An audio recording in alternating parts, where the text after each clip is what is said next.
The second question read, consider the following statements. The Special Protection Group, SPG, was formed in the year 1988 to provide security to the Prime Minister and to such other persons that the Prime Minister recommends. Okay. The second statement was, every single member of the SPG is subject to the SPG Act of 1988. Fine. And the last statement was, the SPG is the only force in the country whose personnel remain in the force until their retirement. Now guys, you were required to identify the correct statements of these three and mark the option. So the easiest statement of these three was the third one, and it could not have been framed in a more easy way. The fact asked is very simple. Just the phraseology that was used was verbose.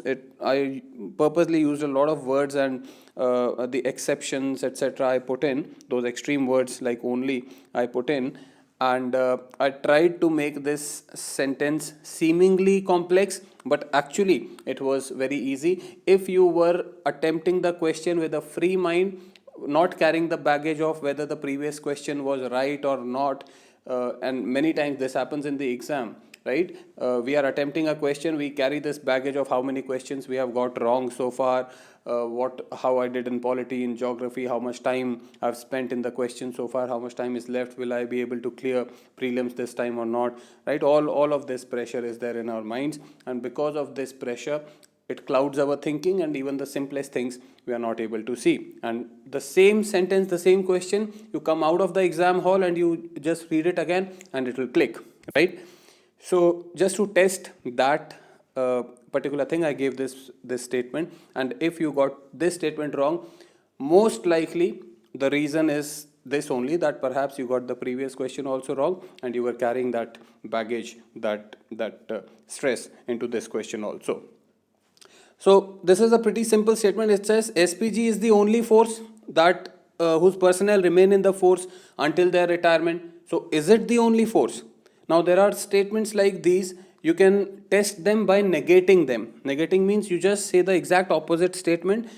The exact opposite statement will be, SPG is not the only force whose personnel will remain in the force until their retirement. So is the negated statement correct or false?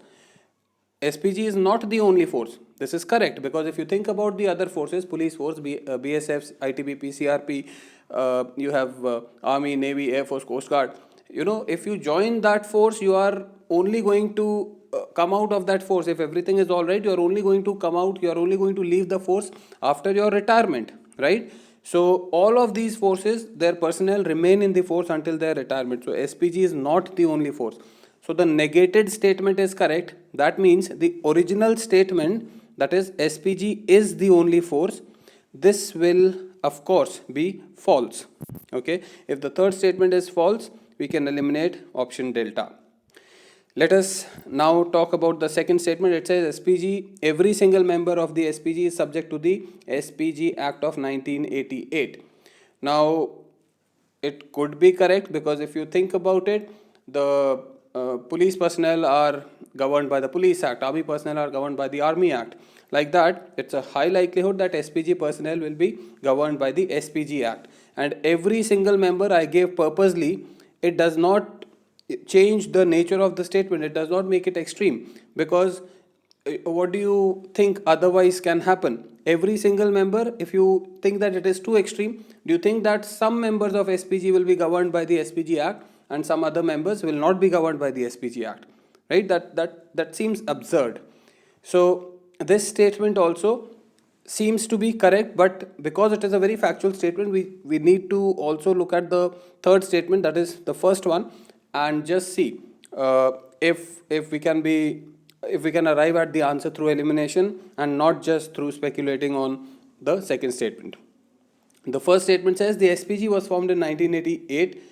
Alright, so the SPG Act of 1988 and the formation of SPG in 1988, both of these years are similar, fine, to provide security to the Prime Minister. Now just see, the objective of the SPG is to provide security to the Prime Minister. It was formed in 1988, that means it was formed in the aftermath of the assassination of Indira Gandhi, right? 1984.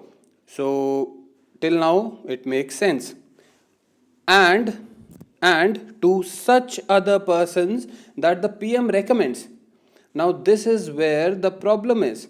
The PM can recommend anybody, his friends, his family, his colleagues, right? His co-workers, his cook, his staff, his gardener, anybody. So will that really make sense? Because it is the taxpayers' money that is financing the SPG, and all of this money being used for guarding relatives and friends and staff, right? That is not possible. So this makes the first statement incorrect. If the first statement is incorrect, you eliminate option alpha, you eliminate option bravo, and the last option also you can eliminate either through the first statement or through the third statement. So the most obvious answer is Charlie, that is 2 only.